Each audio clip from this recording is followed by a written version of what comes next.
Hallo Leute et bienvenue sur ma chaîne YouTube pour une nouvelle vidéo. Alors dans cette vidéo-ci, on va s'attarder essentiellement sur le Schreiben Teil 3 B1. Dans les précédentes vidéos, on a traité le Teil 1, le Teil 2 et aujourd'hui c'est le tour du Teil 3. Alors comme dans les précédentes vidéos, je vais vous exposer la méthodologie, détailler les différentes parties et ensuite à la fin de la vidéo, comme d'habitude, vous aurez deux thèmes complètement traités. Also, weiter!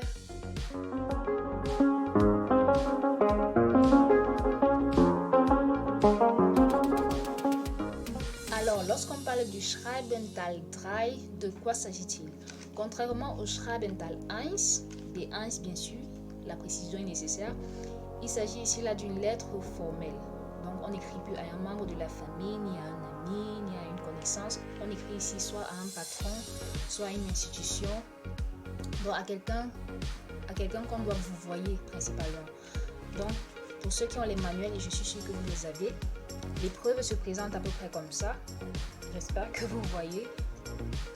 Donc, on a là la consigne, ce qu'il faut faire et surtout à ne pas oublier le nombre de mots, 40 mots, c'est-à-dire le nombre de mots est vraiment réduit contrairement au Teil 1 et au Teil 2. Donc, ici, il faut être précis et concis, vraiment précis. Donc, aller directement au but. Ne pas tourner autour du pot, précis et concis. Donc, comme dans les autres Schreiben, on a trois tailles, trois parties. Le Teil 3 a trois parties. Le Anrede, le texte proprement dit, et le Schluss. La première partie, le Anrede, pour moi, il y a trois différents Anrede ou quatre. Cela dépend bien sûr de la consigne. Le premier, c'est le plus facile, si je puis dire, lorsqu'on écrit à quelqu'un qui a été spécifié dans la consigne, peut-être Frau Müller ou bien Herr Müller, on écrit Sehr geehrte Frau Müller ou bien Sehr geehrte Herr Müller, lorsque bien sûr le nom est stipulé dans la consigne. Lorsqu'on écrit maintenant, dans le texte proprement dit, bien sûr, on va sitzen, la personne, sie, ihnen, selon ce qu'on écrit. Maintenant, dans le deuxième cas de Anrede, pour moi, c'est lorsqu'on écrit à une institution, lorsqu'on écrit par exemple dans certaines Schreiben, on va nous demander d'écrire à l'université, par exemple, pour demander un stipendium, une bourse par exemple. Lorsqu'on ne sait pas à qui on écrit, on va juste écrire Sehr geehrte Damen und Herren. Et bien sûr, dans le texte proprement dit, on va toujours sitzen, ihnen, sie et tout ça. Maintenant, le troisième qui est un peu plus important, où il faut faire un peu plus gaffe, c'est lorsqu'on écrit par exemple à un couple ou à deux personnes ou à plusieurs personnes en même temps, stipulé bien sûr dans la consigne. Si par exemple c'est au couple Müller, on va écrire Sehr geehrte Herr Müller und Frau Müller. Maintenant, dans le ou bien Sehr geehrtes Herr par Müller. Sauf que maintenant dans le texte, contrairement aux deux précédents exemples, on ne va pas sitzen. On va utiliser le vous bien sûr, mais le vous normal, pas le vous de vouvoiement. Vu que c'est deux personnes, on va utiliser le ihr et le euch. Donc c'est juste là que je voulais apporter la précision, parce que certains en français ça se dit vous, mais en allemand c'est bien différencié, le euch et le ihnen ou bien le ihr et le sie. La deuxième partie qui est le texte proprement dit, c'est assez simple.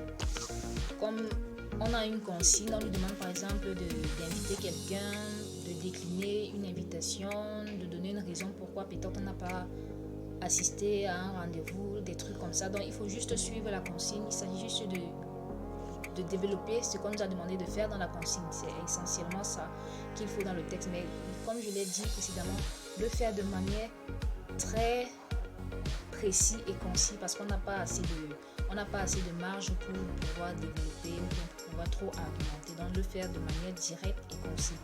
Maintenant le Schluss, c'est aussi assez simple, mit freundliche Grüße,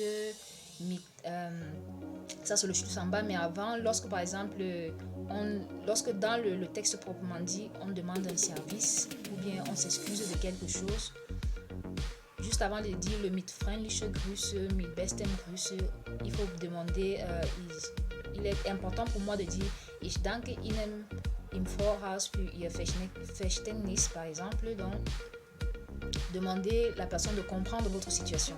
c'est très important. Mais par exemple, lorsque dans le texte proprement dit, on a demandé une faveur ou bien lorsqu'on a posé une question, au lieu de dire maintenant, ich danke Ihnen für Ihr Verständnis, on va plutôt dire, ich danke Ihnen für Ihre baldige Antwort ou bien ich danke Ihnen und ich warte auf Ihre baldige Antwort oder Rückmeldung. Donc c'est très important de faire cette petite différence-là.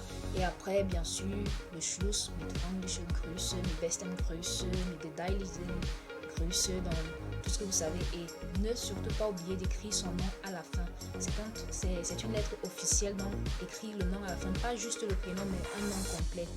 C'est vrai que dans certains examens, dans certains centres de langue principalement, on déconseille d'écrire, mais pour ceux qui vont faire les examens tels que le ZIDAF par exemple, ils disent souvent d'écrire le nom et lorsque vous ne le faites pas, bien sûr, ce sont des points qui vous seront retirés.